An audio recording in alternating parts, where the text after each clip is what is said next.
Dyslexia मुख्य रूप से किस कठिनाई से जुड़ा है? पढ़ना, गायन, सोच, चलना। नमस्कार दोस्तों, स्वागत है आप सभी लोगों का आरजेजी के स्टडी चैनल पर। दोस्तों, आज हम सीटेट जनवरी 2024 के लिए सीडीपी का प्रैक्टिस सेट 16 लेके आए हैं, जिसमें हम 30 मोस्ट इंपोर्टेंट क्वेश्चन देखेंगे। तो आइए दोस्तों स्टार्ट करते हैं। पहला क्वेश्चन है, बच्चों के विकास का क्रम है। ऑप्शन ए है अमूर्त से मूर्त की तरफ होता है। ऑप्शन बी में दिया है सामान्य से विशिष्ट की ओर होता है। ऑप्शन सी है पैरों से सिर की ओर होता है। ऑप्शन डी हाथ पैर से केंद्र की ओर होता है। आंसर है ऑप्शन नंबर बी। अगला क्वेश्चन है, अवकथन ए दिया है, वह बच्चे जो उच्च आय वाले परिवार से हैं उन बच्चों से अपना दिन बहुत अलग बिताते हैं जो निम्न आय वाले परिवारों से हैं। कारण आर है, बचपन की संकल्पना सार्वभौमिक नहीं है तथा बचपन में बहुत विविधता है। आंसर है ऑप्शन नंबर ए और बी दोनों सही हैं और ए सही व्याख्या करता है, आर सही व्याख्या करता है ए की। अगला क्वेश्चन है, क्वेश्चन नंबर 3 है, एक बच्चा पहले अपने हाथ से बॉल जैसी बड़ी चीज़ों को पकड़ना सीखता है। उसके बाद चिमटी पकड़ का इस्तेमाल करके एक मटर उठाना सीखता है। यह उदाहरण विकास के किस सिद्धांत को दर्शाता है?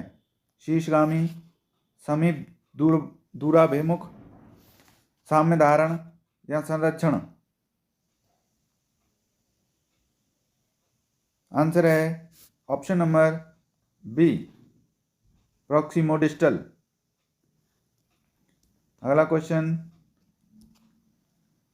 कथन ये है, बच्चे अपने समाज के बारे में जानकारी, कौशल, मूल्य और रीतियां केवल अभिभावकों से ही सीखते हैं। तर्क दिया है आर, बच्चों का समाजीकरण एक सरल व रैखिक प्रक्रिया है।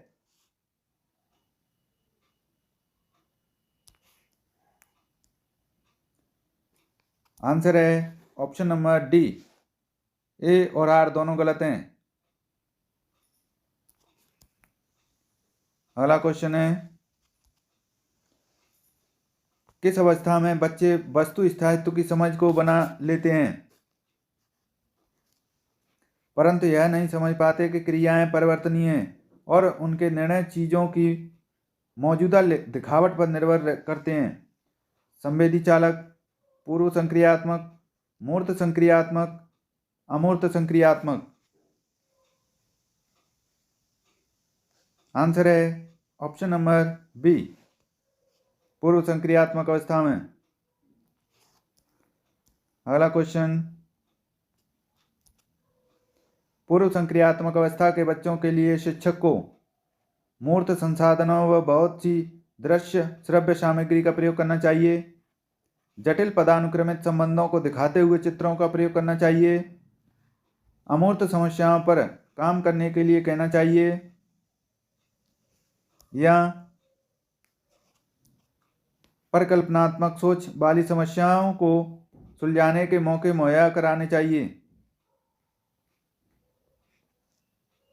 आंसर है ऑप्शन नंबर ए। अगला क्वेश्चन है, निम्नलिखित में से पाढ़ का सही उदाहरण क्या है?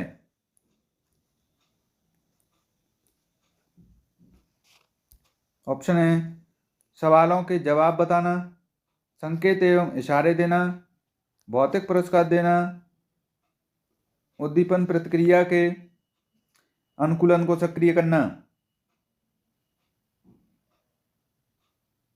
आंसर है ऑप्शन नंबर बी। अगला क्वेश्चन, लेव वाइगोत्स्की का मानना था कि सीखना केवल ज्ञान का अवशोषण है, सीखना इनाम के प्रति एक नियंत्रित प्रतिक्रिया है,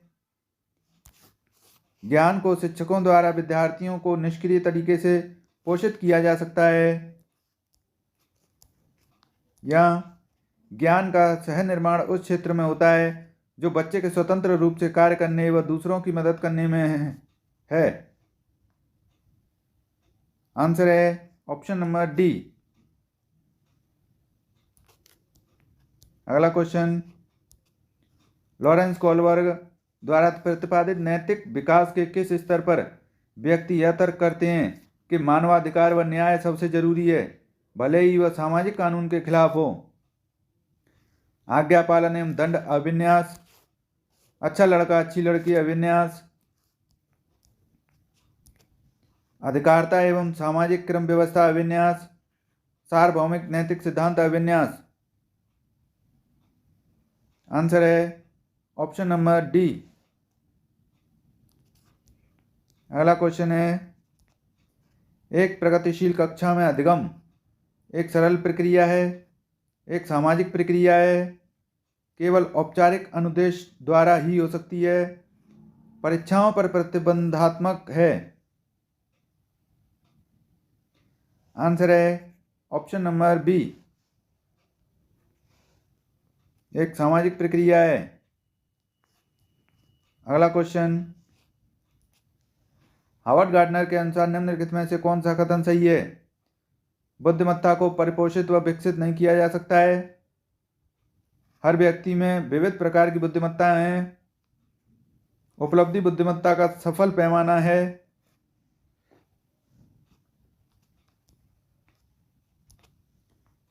एक खास वर्ग के व्यक्ति दूसरे वर्गों के व्यक्तियों से ज्यादा बुद्धिमान होते हैं? आंसर है ऑप्शन नंबर बी। अगला क्वेश्चन, राष्ट्रीय शिक्षा नीति 2020 पूरे देश के लिए प्राथमिक स्तर पर किस भाषा को निर्देश के माध्यम से प्रस्तावित करती है? हिंदी, अंग्रेजी, संस्कृत, मातृभाषा, घर की भाषा? आंसर है ऑप्शन नंबर डी। अगला क्वेश्चन है,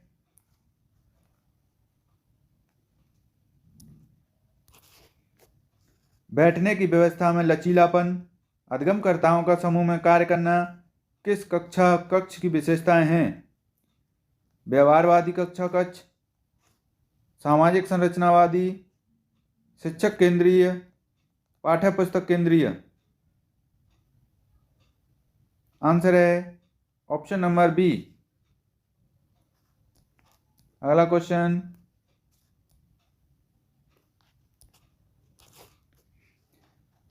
किस प्रकार का शिक्षा शास्त्र एक शिक्षक को अपनी कक्षा में व्यक्तिगत विभिन्नताओं का ध्यान रखने में मदद करेगा?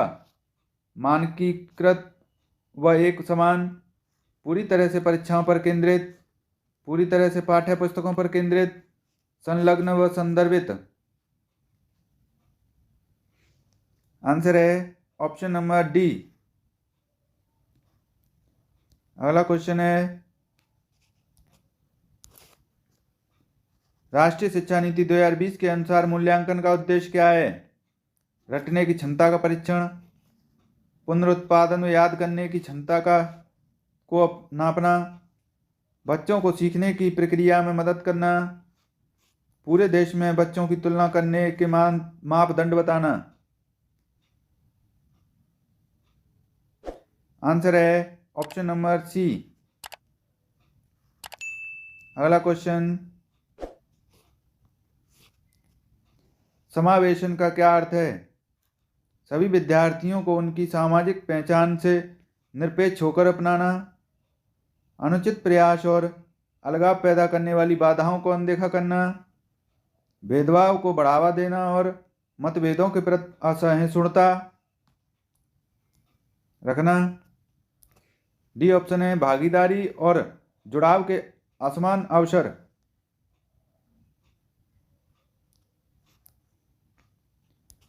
आंसर है ऑप्शन नंबर ए। अगला क्वेश्चन, विविध सांस्कृतिक पृष्ठभूमि के विद्यार्थियों को सफलतापूर्वक सम्मिलित करने के लिए शिक्षक को निम्नलिखित में से किससे बचना चाहिए? विद्यार्थियों को पहचानें और उसका सम्मान करें, प्रभुत्वशाली समूह के अनुभवों को प्राथमिकता। शिक्षण की सामग्री में विविधता शामिल करें। कक्षा में सांस्कृतिक संवेदनशीलता का अभ्यास करें। आंसर है ऑप्शन नंबर बी। अगला क्वेश्चन, डिसलेक्सिया मुख्य रूप से किस कठिनाई से जुड़ा है? पढ़ना, गायन, सोच, चलना। आंसर है ऑप्शन नंबर ए, पढ़ने से संबंधित है डिसलेक्सिया।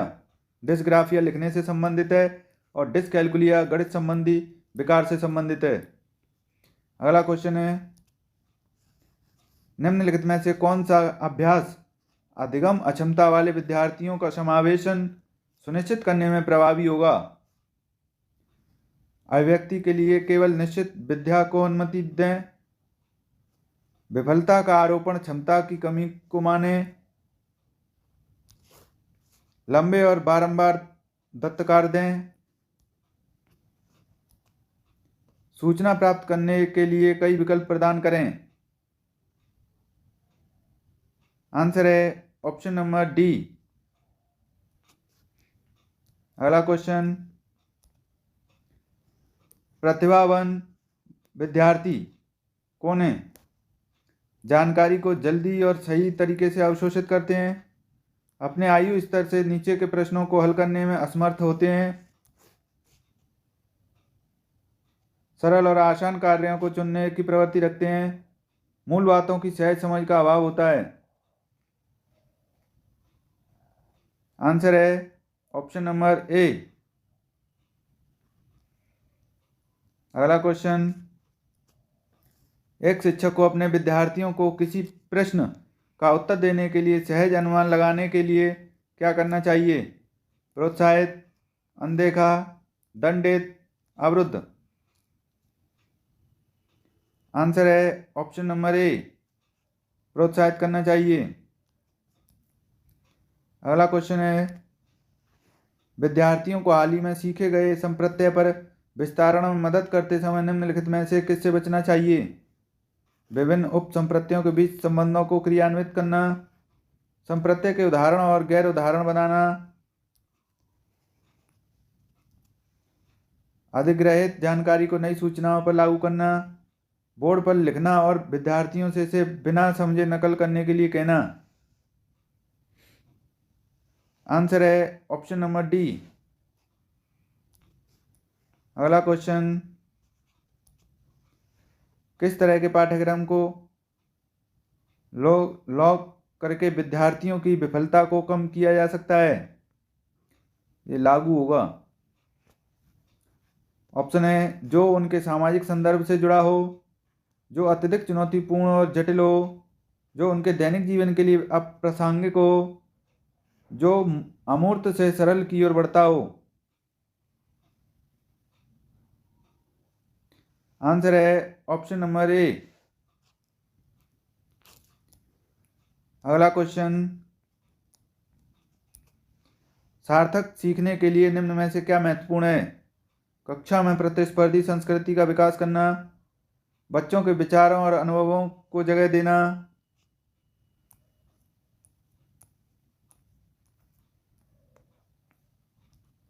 जानकारी को पृथक खंडों में प्रस्तुत करना, ऐसे उदाहरण देना जो विद्यार्थी के सामाजिक संदर्भ से संबंधित नहीं है।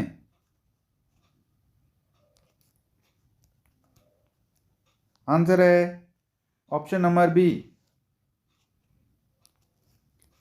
अगला क्वेश्चन, विद्यार्थियों को नए संप्रत्यय पढ़ाते समय शिक्षक को निम्नलिखित में से किससे बचना चाहिए?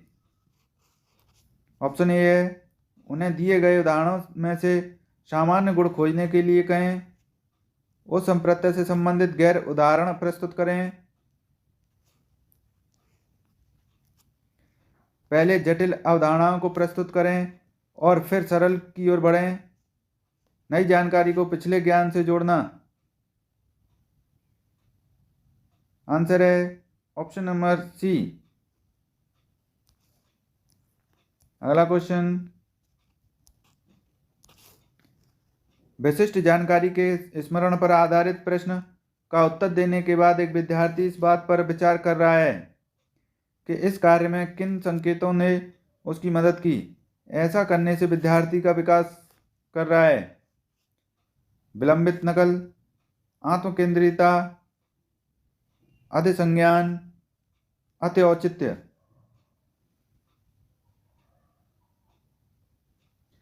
आंसर है ऑप्शन नंबर सी। अगला क्वेश्चन, लक्ष्य प्राप्त करने के चरण दर चरण निर्देश को कहा जाता है।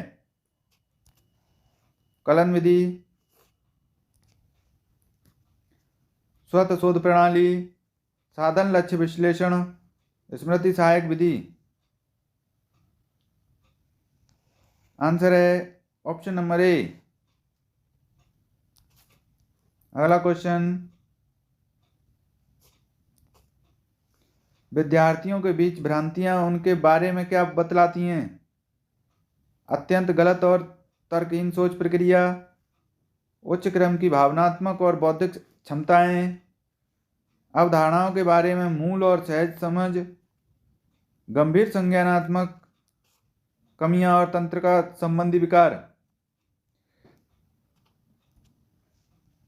आंसर है ऑप्शन नंबर सी।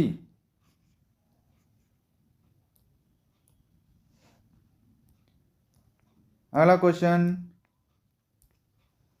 निम्नलिखित में से कौन सी स्थिति विद्यार्थियों में गर्व का कारण बन सकती है? ऑप्शन ए है जब असफलता का कारण स्वयं को माना जाता है। ऑप्शन बी में जब असफलता का कारण दूसरों को माना जाता है। ऑप्शन सी जब सफलता का कारण स्वयं को माना जाता है। ऑप्शन डी जब सफलता का कारण दूसरों को माना जाता है। आंसर है option number C. Last question, निम्नलिखित में से कौन सा कथन आंतरिक प्रेरणा का उदाहरण है? मुझे पढ़ाई करनी चाहिए क्योंकि यह संप्रत्य की समझ बनाने के लिए जरूरी है। मुझे शिक्षक द्वारा दंड से बचने के लिए अध्ययन करना चाहिए। मुझे प्रतियोगिता में प्रथम स्थान प्राप्त करने के लिए अध्ययन करना चाहिए। मुझे अपने साथियों से प्रशंसा और प्रभुत्व प्राप्त करने के लिए अध्ययन करना चाहिए। ये दूसरों से कंपटीशन की बात आ रही है तो डी गलत, प्रतियोगिता की बात आ रही है सी गलत, दंड से बचने की बात आ रही है तो बी भी गलत। आंसर होगा ऑप्शन नंबर ए। मुझे पढ़ाई करनी चाहिए क्योंकि संप्रत्य की समझ बनाने के लिए जरूरी है। तो दोस्तों, कैसी लगी आज की क्लास? कमेंट करके जरूर बताएं। वीडियो को लाइक करें, चैनल को सब्सक्राइब करें।